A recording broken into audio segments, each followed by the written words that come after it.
नमस्कार। अब जो टॉपिक हम डिस्कस करेंगे वो है I2U2 समिट 2022। I2U2 समिट यानी कि 2 times I and 2 times U। 2 times I का मतलब है इंडिया एंड इजराइल और 2 times U का मतलब है USA एंड UAE यानी कि United Arab Emirates. I2U2 summit पढ़ने से पहले मैं आप लोगों को थोड़ी सी बैकग्राउंड दे देता हूँ इस समिट की, और वो बैकग्राउंड हमें मिलती है अब्राहम अकॉर्ड्स में जो हुआ था 15 सितंबर 2020 में। ये अकॉर्ड किन के बीच हुआ था? ये अकॉर्ड हुआ था 4 कंट्रीज़ के बीच में, जिसमें थे इजराइल एंड USA एक साइड पे और दूसरे थे UAE एंड बहरीन। आप लोगों को हिस्ट्री तो पता ही है इजराइल और पैलेस्टीन की, और पैलेस्टीन को सपोर्ट करता है सारा का सारा ये जो अरेबियन वर्ल्ड। अब सीन क्या है कि जब से कोविड-19 पैंडमिक आया और इसको काउंटर किया गया, इसके बाद से परिस्थितियां बहुत ज़्यादा चेंज हो चुकी हैं, खासकर हमारे इंटरनेशनल पॉलिटिकल साइंस सिनेरियो में, इंटरनेशनल रिलेशन सिनेरियो भी कह सकते हैं आप। अब सीन क्या है कि UAE और ज़्यादा प्रोग्रेसिव और डेवलप्ड होना चाहता है, इसके लिए उसने इजराइल से हाथ मिलाया है USA के कहने पर। और बहरीन भी कहाँ पीछे रहेगा, वो भी सामने आया कि मैं भी इजराइल से हाथ मिलाऊंगा, जिससे क्या होगा कि इस अकॉर्ड के तहत आप देख सकते हैं एनर्जी सेक्टर में सिक्योरिटी, जो कि मैरीटाइम सिक्योरिटी और रीजनल सिक्योरिटी होगी, पीसफुल कोएग्जिस्टेंस में सबसे ज़्यादा मदद मिलेगी इजराइल को, और म्यूचुअली बेनिफिट ये UAE और बहरीन भी रहेंगे। अब ये अकॉर्ड हुआ था वाइट हाउस, जो कि वाशिंगटन DC में है, और वो वाशिंगटन DC जो है USA की कैपिटल है। अब इससे इंडिया को क्या फ़ायदा है? इस अब्राहम अकॉर्ड से इंडिया को ये फ़ायदा है, इसकी थोड़ी सी हिस्ट्री बता देता हूँ। पहले क्या होता था, जो इंडिया था जब भी वो इजराइल विजिट करता था कोई भी हेड, तो उसको पैलेस्टीन जाना कंपलसरी होता था, क्योंकि हमारे देश की एक वर्ग है जो कि पैलेस्टीन का हिमायती है, सिंपथाइज़र है, तो उसको कभी नाराज़ नहीं किया जा सकता था। और अरेबियन वर्ल्ड को तो बिल्कुल नाराज़ नहीं किया जा सकता था, क्योंकि हमारा तेल, गैस और भी बड़ी सारी चीज़ें हम वहाँ से लेते, इंपोर्ट करते थे। अब हुआ क्या कि विद टाइम जो पैलेस्टीन इजराइल का कन्फ्लिक्ट है वो तो चलता ही जा रहा है, लेकिन इंडिया को, क्योंकि आप देखो हम कहाँ किन से गिरे हुए हैं, हम 2 न्यूक्लियर नेशन से गिरे हुए हैं, एक साइड पाकिस्तान एक साइड चाइना, और हमें अपनी सिक्योरिटी के लिए इजराइल का साथ इस समय लेना बहुत ज़रूरी है। इजराइल की टेक्नोलॉजी का मुकाबला इस समय वर्ल्ड में कहीं नहीं है। तो इंडिया ने क्या किया है, आफ्टर 2014 अपनी पॉलिसीज़ में, अपने इंटरनेशनल रिलेशंस में थोड़ा सा चेंज लाया है। वो इजराइल से ज़्यादा क्लोज हुआ है, और अब्राहम अकॉर्ड होने की वजह से जो UAE और बहरीन है, ये भी इंडिया को सपोर्ट करते हैं कि हाँ आप इजराइल के साथ दोस्ती रख सकते हो, भले ही पैलेस्टीन के साथ आप ज़्यादा ना रखो। अब पैलेस्टीन और इजराइल पे हम न्यूट्रल हैं, लेकिन इजराइल के साथ हमने डिफेंस टाइज की हुई हैं, टेक्नोलॉजी हम उनसे ले रहे हैं। तो इसका बेनिफिट हमें कहाँ मिलता है? I2U2 समिट में।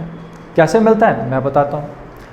अब ये जो था, ये अपनी तरह का एक फर्स्ट वर्चुअल समिट था जो हुआ 14 जुलाई 2022 को।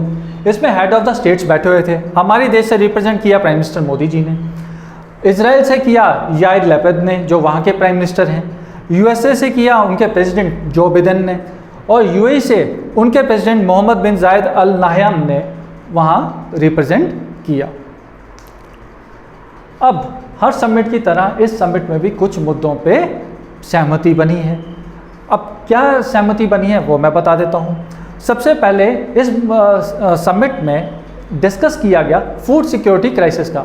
आपने देखा होगा कि किस तरीके से कोविड-19 के बाद ये जो पेंडेमिक आया था, इसने वर्ल्ड की इकोनॉमीज़ को शटर किया था, और कुछ कंट्रीज़ ऐसी थी, हमारे साउथ एशियन कंट्रीज़ भी हैं और अरेबियन कंट्रीज़ भी हैं, जो उठ ही नहीं पाई, जहाँ पे फूड क्राइसिस आ गया, जहाँ लोगों को रोटी खाने को नहीं मिल रही थी, 2 वक्त की रोटी कमाना मुश्किल हो रही थी, जॉब्स चली गई, अनएम्प्लॉयमेंट का रेट बहुत हाई हो गया था। उस फूड क्राइसिस को रोकने के लिए उन्होंने क्या किया, यहाँ पे डिस्कशन की और कुछ स्टेप्स उठाए। साथ ही साथ यहाँ पे क्लीन एनर्जी की भी बात की गई, क्योंकि हम एनर्जी जनरेशन की जब बात करते हैं तो हम क्या करते हैं, फॉसिल फ्यूल से पहले बहुत ज़्यादा उसको यूटिलाइज़ करके हम अपनी एनर्जी की जो ज़रूरतें थे उनको पूरा कर रहे थे। लेकिन अब हम क्लीन एनर्जी की बात कर रहे हैं 2014 के बाद से, जिसमें हम साफ साफ कहते हैं कि आप अपनी एनर्जी प्रोडक्शन तो करो, लेकिन उसका जो नेगेटिव इम्पैक्ट है वो इन्वायरमेंट पे ना पड़े। रिन्यूएबल रिसोर्सेज को ही ज़्यादा यूज़ करो, नॉन रिन्यूएबल और फॉसिल्स को थोड़ा कम, पेट्रोल डीजल कोल इनको थोड़ा कम यूज़ करो, क्योंकि ये डिप्लीट हो गए तो सस्टेनेबल डेवलपमेंट की जो हम बात करते हैं वो कभी नहीं कर पाएंगे। खैर आगे चलते हैं। यूएई ने इस समिट में प्रॉमिस किया है कि वो $2 बिलियन इन्वेस्ट करेगा। कहाँ पे? इंडिया में फूड पार्क्स में। जो इंडिया लैंड देगा अपनी फूड पार्क्स बनाने में, उसमें वो $2 बिलियन की सपोर्ट देगा। अब ये फूड पार्क क्या होता है, ये बेसिकली इकोनॉमिक्स के लेक्चर्स में मैं आपको बताऊंगा, वहाँ हम डिटेल में डिस्कशन करेंगे। यहाँ आपको सिंपल एक लाइन में समझा देता हूँ।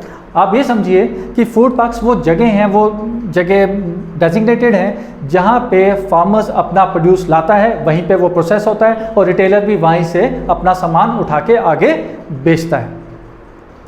इसमें फ़ायदा किसान को क्या होता है? किसान की जो इनकम है वो कंसिस्टेंट रहती, उल्टा बढ़ेगी लेकिन कम नहीं होगी, किसान को नुकसान नहीं होता है। और दूसरा, आपका जो ये फूड प्रोडक्शन है इसमें गुणवत्ता, उसकी वैल्यू बढ़ती है, वेस्टेज कम होती है और लास्टली आप लोगों के लिए भी एम्प्लॉयमेंट जनरेशन होती है। और रूरल डेवलप, क्योंकि ये रूरल एरियाज में ही फूड पार्क्स बनाए जाते हैं तो वहाँ की डेवलपमेंट तो होती ही होती है। अब जो ये फूड पार्क्स यहाँ पे एस्टेब्लिश किए जाएंगे, उन फूड पार्क्स का, उन जो वहाँ का जो फूड प्रोडक्शन होगा उसका उपयोग कहाँ होगा?